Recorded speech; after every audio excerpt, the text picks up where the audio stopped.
GIF хөдөлгөөн зураг гэж юу вэ? GIF гэдэг нь Graphics Interchange формат гэх үгний төвчлөл бөгөөд зураг хадгалах, дамжуулах нэг төрлийн формат юм. Анх GIF гэдэг зүйлийг 1987 онд Converserve гэх компани бүтээсэн байдаг. Мөн өөрөөр хэлбэл богино хугацаанд давтагддаг хөдөлгөөнт зураг юм. GIF-ийн чухал гэсэн дөрвөн онцлог нь файлын хэмжээ бага, давтагддаг хөдөлгөөнт зураг, дуугүй, савн оруулж болдоггүй, 256 өнгөний хязгаартай байдаг.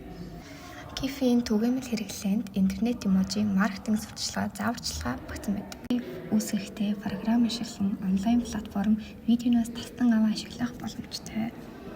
Дүгнэлтээр GIF нь богино давтагддаг хөдөлгөөнт зураг бөгөөд веб дээр түгээмэл ашигладаг.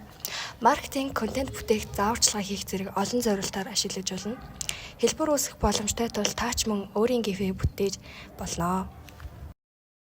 Анхаарал хандуулсанд баярлалаа.